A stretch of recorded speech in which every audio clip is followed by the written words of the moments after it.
Well, a lot of information presented today. It's evident that there are different collection processes, there are standards for different Organizations, and I think this commission has debated that policy most recently, almost 3 months ago, and where we decided to revise our regs and to look at WADA and becoming a WADA signatory. We obviously know it is cost prohibitive, both for our commission and for our promoters. And for this reason, to do the job that we do for a health and safety perspective, we employ methods that we find reliable. We have relied on these methods in the past. And so to say, yes, I think anybody would like to employ the WADA standard.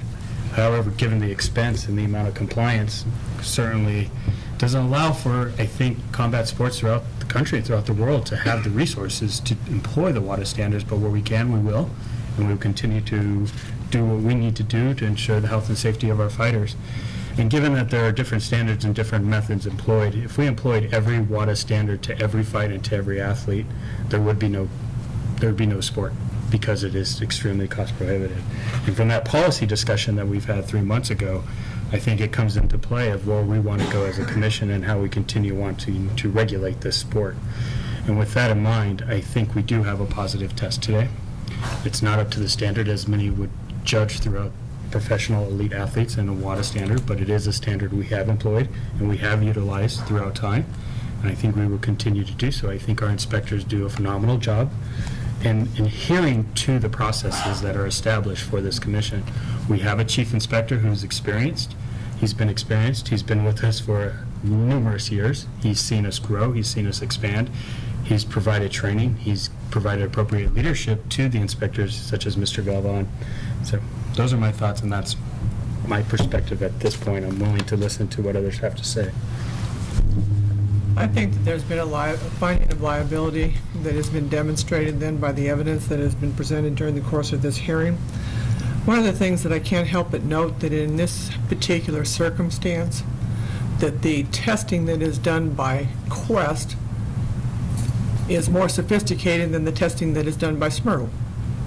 We have the exact opposite circumstance because of the dual testing that is done of the same laboratory sample then by Quest versus that is done by Smyrtle in this same circumstance. We heard the testimony from Dr. Sample as to the dual levels for purposes of quality control in this type of circumstance, whereas that single level is only conducted then by Smyrtle. One of the things that I can't help but note that there was 2 opportunities that was afforded to this athlete to be able to determine or to try to verify or to cast doubt then upon the positive finding that was done by Quest, and both of which that he abandoned or he rejected. The first opportunity was for him to have the B sample that was taken by Quest tested. And the B sample testing that is done, contrary to what Dr. Keller has to say, it is done by the same laboratory.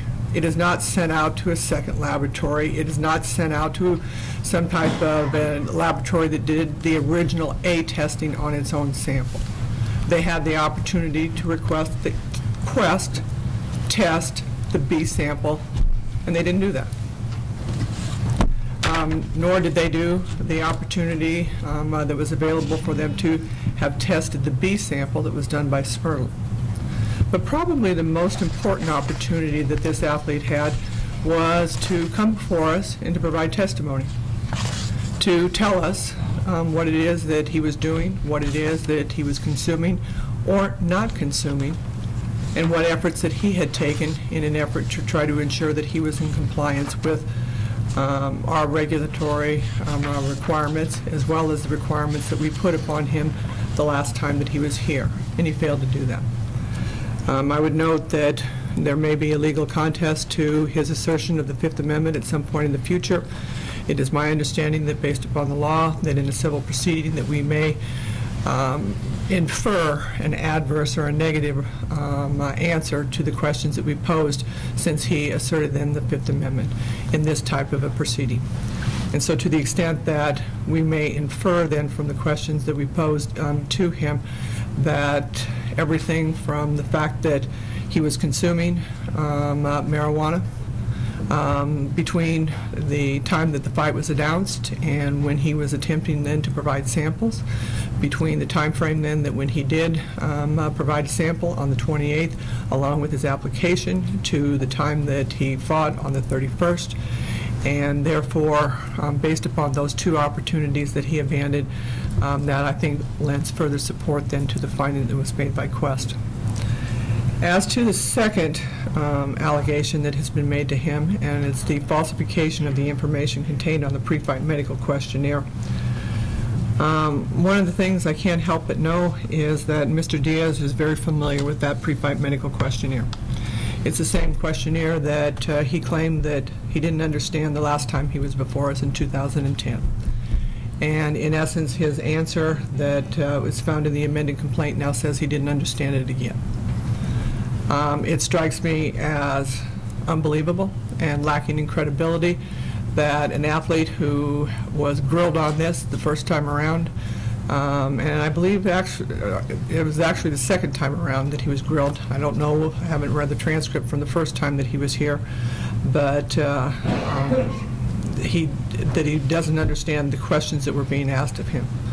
The second point that I'd like to make concerning what leads to, I think, a finding of liability on the second point, and that is the falsification of the information on the pre-fight medical questionnaire. Marijuana is prohibited in competition.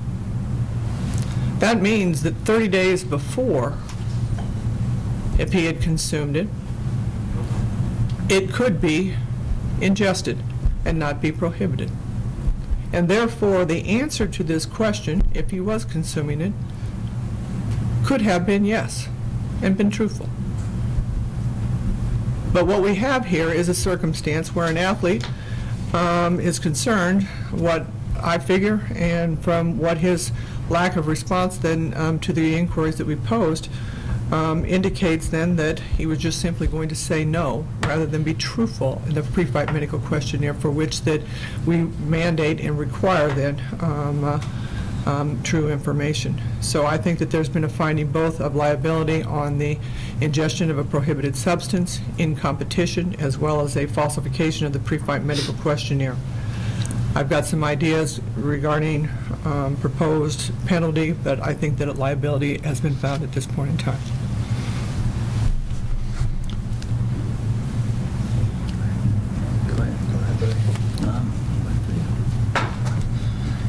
I have heard all the testimony, and I think it comes down to, it's not if he's doing it, it's how much he's doing. And that's really the bottom line. And as an athlete who's been here a couple times before on the same issue, I would hope and expect that the athlete would take every precaution to make sure that it was zero, so they wouldn't be finding themselves in this position, especially since they've been here once or twice before on the same exact issue. So to me, it's not if, I guess it's how much. And in my limited time here on the commission, the Quest diagnostic test has been pretty much the commission standard from day one, unless we're in an enhanced and testing environment. So therefore, as usual, I see it pretty black and white. Sorry. Thank you. Well, certainly I would address my comments to Mr. Diaz. You, of course, have been in front of me in 2007 and 2012, and I have always shown you the respect you deserve as a champion and as an important contestant in the state of Nevada. And I think your lawyers have done a superb job in making their points in a persuasive manner with respect to standards and how we go about our drug testing. I must agree with my chairman on the fact that over many years, and I have been here perhaps too long, but over many years we have utilized Quest, and there is no doubt that we have relied on their professionalism. But I wanted to say to Mr. Diaz that I was very hopeful of listening to you today personally And I don't want to take away any of your rights, of course, of use of the Fifth Amendment. I found it a bit peculiar for me only because I wanted to be able to ask you questions with respect to your statements on the pre-fight medical questionnaire. That would be very important to me in that marijuana, you could have answered, as Commissioner LUNDVALL stated, a yes, and we could have had a discussion about that subject.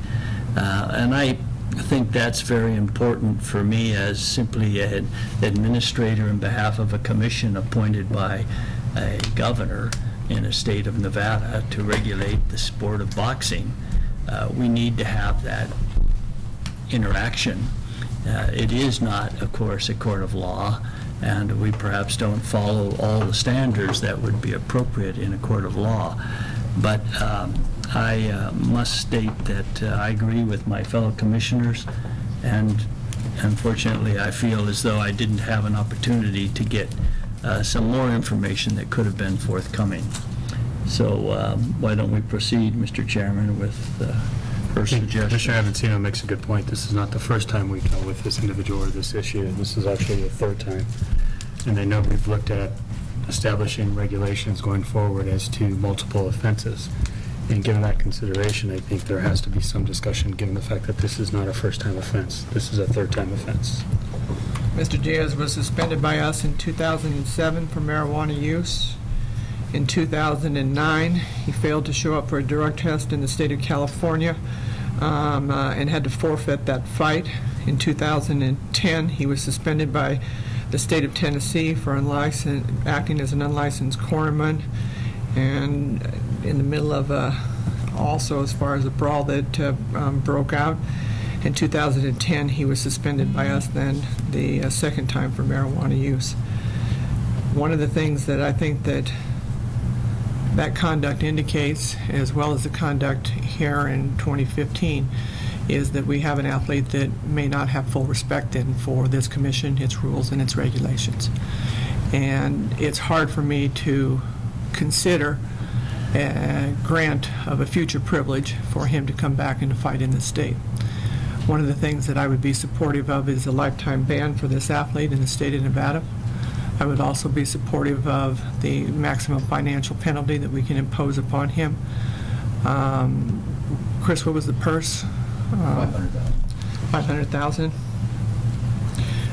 That maximum purse, from what I understand that we have taken in the past, is 33%. I would be supportive of that. And since the outcome was a loss, we don't have to change what the outcome was, and to also to require the athlete then to reimburse the state of Nevada the cost and the fees associated with bringing this proceeding. Is that a motion, Commissioner LUNDVALL? Yes. Is there a second to that motion? Or is there discussion of the motion?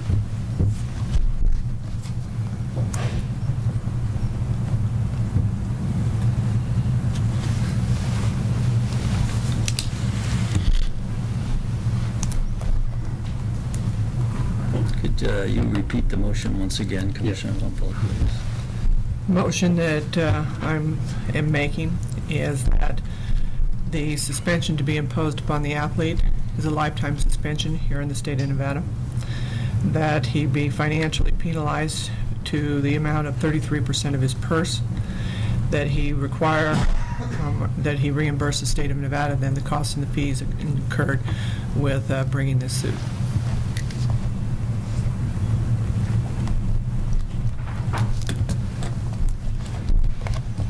And we would consider the lifetime ban as a result of, could we discuss that Sure. amongst us a bit? Is that as a result then of the multiple violations in the state of Nevada and our findings of use of the drug of marijuana during that period for those two incidents? And That is, as far as my thought process associated with making that recommendation, is that we had an athlete that came before us in 2007 and he promised, I'm not going to do this ever again. and then we saw him again in 2012, and that we know that he failed to show for a drug test then in 2009. We're now in 2015, and it doesn't appear that any of these proceedings have had an impact upon the athlete. And it doesn't appear that the athlete has afforded the respect that this commission and the opportunity, that the privilege for him to fight in this state then affords. And because that he has failed to demonstrate any effort by which then, in an attempt to try to comply then with what I understand that he believes are rules that should not be in place. I think that all of us have certain rules that guide our behavior, particularly in our professional conduct, that we may not agree with, but they are the conditions of our license to practice, or are the conditions by which that our profession may afford us. And if we see no effort that has been made by the athlete, that to me is what is supportive of the fact that he may not be, that he just does not have the respect then that we could expect in the future, no matter how many conditions we put upon him, no matter how much testing that we may place upon him, is that he's exhibited no respect for this particular rule. Commissioner LUNDVALL, I can't disagree with anything you just said.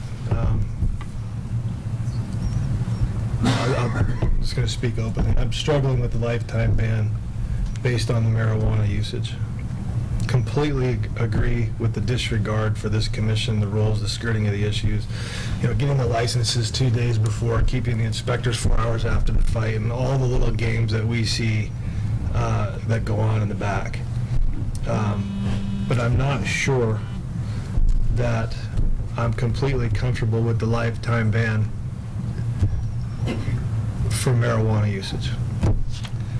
Let me, as far as maybe you can convince me on that, but if it was in some of the hearings we've had before where it's, you know, clearly an anabolic steroid, it's clearly something that's way outside the bounds, second, third, fourth time, and we have had testimony and been lied to, and all of the above. I would have liked to hear from him as well today, but I'm not sure that him not getting up here was a smart move on his part, because I'm not sure how that would have gone. So that's the piece I'm struggling with. Everything else I concur with, and I don't know if it's life, if it's 5 years. I certainly know it's not a year, 2 years, or 3, but it's out there. Well, I think that's just my Commissioner LUNDVALL makes an excellent point to us to consider, and what Commissioner MARNELL is saying is certainly worthy of our further consideration. As Commissioner LUNDVALL knows, I think I was chair both times. There's no doubt that I was hopeful of speaking to you, Mr. Ortiz, today, or Diaz, excuse me, but I unfortunately couldn't do that. I do think you have not shown the respect you should to your commission or your sport. There's something, I guess, that's troubling me just a bit here with the concept of lifetime. Let me, as far as offer this observation, and that is, I know that there's a lot of, discussion concerning marijuana use and if it's okay, if it's not okay, whether or not it should be legalized, if it should be regulated, etc. One of the things that, at least that I try to look at, is that we have adopted WADA's prohibited list, and it's WADA, and given its genuinely vast resources, that has put marijuana on that prohibited list in competition. WADA made that decision. We didn't make that decision. And WADA established the standards by which then that an athlete would have to test, and they recently raised those standards. And so the first time that Mr. Diaz was before us, he was at a lower standard. And now he's at a higher standard, and he still can't meet that higher standard. And so it's not this commission that is making some type of a qualitative assessment as to the performance-enhancing capabilities of marijuana use. It is WADA. And WADA has made that determination, and that's why that they have it on the prohibited list. And therefore, part of the reason then that I believe that when you have an athlete that has been given the number of opportunities that Mr. Diaz has and continues to flaunt those requirements, that's why it is that I think that he may and should not be entitled to the privilege to fight in the state. And I don't disagree with Commissioner LUNDVALL. I think that this commission has generally considered these issues carefully and tried to be unanimous in our approach. We certainly have absolute right to not join a motion or join a vote. Is there not an opportunity here to compromise this in a fashion where all of us would be satisfied with our goals, Chairman? My struggle for me is, yes, if this were solely a case of marijuana, I think it would be on the lower end for me. This is not just a case of marijuana. I think this is a case of a complete lack of disregard for the sport. And it's not just the positive test or the lack of disclosure on the pre-medical questionnaire. It was the licensing process that this commission had to go through in order to get him to fight or allow him to fight on January 31st. That was a complete, absolute disregard for this commission. And we may not have any standing, but I think this is just not an issue of marijuana. But this is an issue of marijuana, lack of being forthright. It's a lack of cooperating to make the sport better. It's a lack of disregard for the rules, which I think hurts the other athletes just as much as it. Look, I don't have any ego on this commission. Maybe some think I do, but I don't. And it's just, we got to do what our job is to do as a regulator. And this is just not solely a case of marijuana. So my instinct is to lean on the harsher side and on the lighter side. Harsher as to lifetime?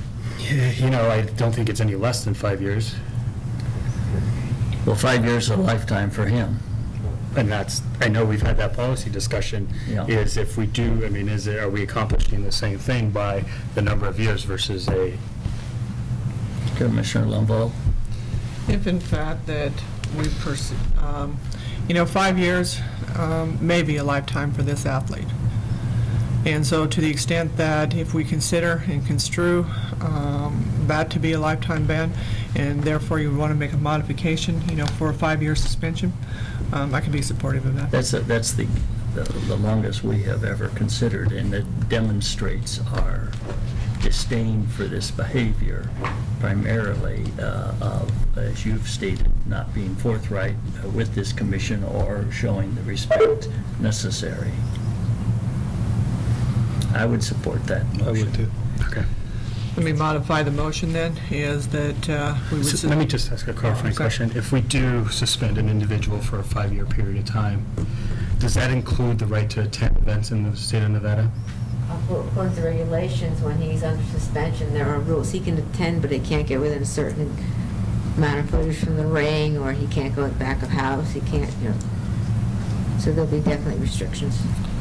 In other words, he could not, it's my understanding that he's not supposed to be within certain parameters so that it appears to have an influence then upon what may be going on then in the octagon or within the ring. That's correct. Okay. It'll be 6 rows from the cage. So from this perspective, if we make a modification to the suspension, make a motion for then a 5-year suspension of this athlete, 33% of the purse, which was $500,000. Is that correct, Mr. Eccles? Yes. And that he be required to reimburse this commission the fees and costs associated with this proceeding. I'd second that motion. There's been a motion by Commissioner LUNDVALL and a second by Commissioner Marnell. All those in favor of the motion, please say aye. Aye. All those opposed, please say nay. Motion passes unanimously.